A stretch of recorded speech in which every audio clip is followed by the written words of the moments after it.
welcome back to Capital Tide, a statewide look at politics. I'm Tim Boehm. Last week, the Pope made international headlines with the release of a document known as the encyclical. In short, it gave a stern warning on climate change and humans' role in it. We often think about scientists and politicians when it comes to climate change, but what is faith's role? Joining us for more on that, Sheila Reed with the New Care of Creation and Climate Change Ministry with the Catholic community of St. Francis of Assisi in Raleigh. Good to see you. Welcome to the program. Yeah, thank you. Glad to be here. Let's start with this. First of all, tell us about this Care of Creation and Climate Change Ministry that is going on here. Well, we've been planning for that for a couple of months now, knowing well ahead of time what the Pope was going to say in his encyclical, roughly. And so our pastor agreed that this is a very, very important topic for our time. It's urgent. The Pope is calling us to care for the poor and the earth and to renew our culture. And we want to be in the forefront of leading the way in Catholic churches.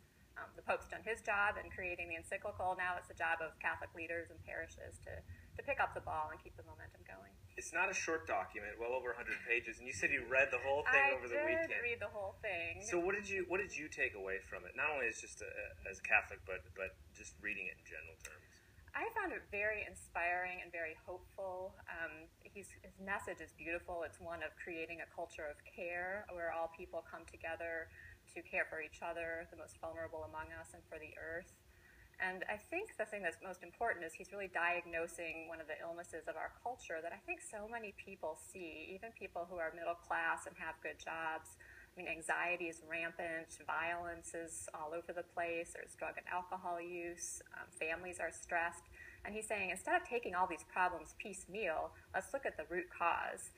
And the root cause is this throwaway culture of excessive consumerism, and where people are starting to disregard anyone outside of their immediate family, and he calls that the globalization of indifference.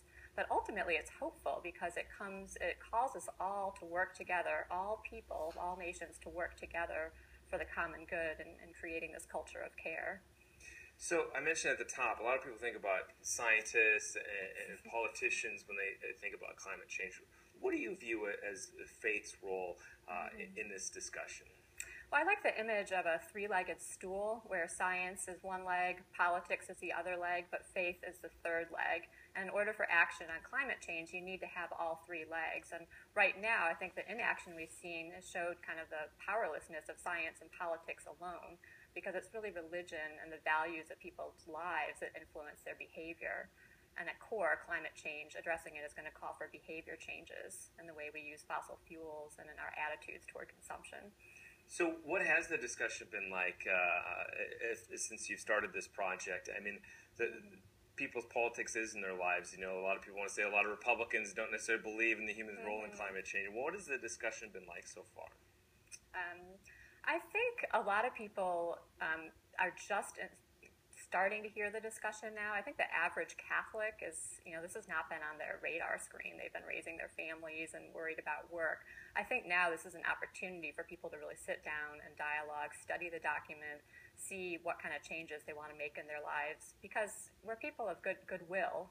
We may have been blind, but I think, Christians and Catholics, we want to have the core values of loving God and loving our neighbor as ourselves. And Pope Francis is detailing, and basically what's a book, how we go about doing that. What do you think about the Pope taking on? I mean, there was some science. He discussed talking about scientists with this issue. What do you think about the Pope taking on this role of leading climate change and what is often sometimes a science or a political debate? I mean, do you think it is his role to do that?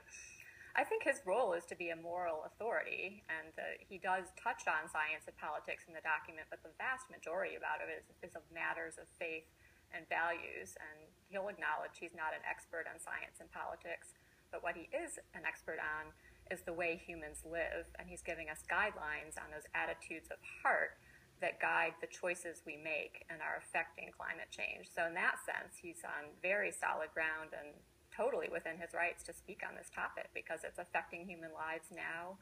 The World Health Organization says 150,000 people per year are already dying of climate change, and that's only going to be more in the future.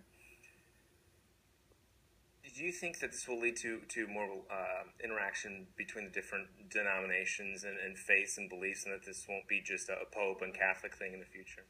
Oh, I totally hope so. And actually our church, Catholic Community of St. Francis, is hosting an interfaith prayer vigil on Sunday at 7 p.m. or 7:30 p.m. And we're having participation of people from the Jewish community as well as Muslims and other Christians. And the whole point of our vigil is to get people from all faiths to come together and show by their presence that we're willing to work together on creating this new culture of care for people on the earth. Taking away from the science and those arguments, the church in some ways seems like a good place to start with this. If it's a culture of caring and trying to help Earth just like you help your neighbor. I mean, is that sort of what the sense that you get from this?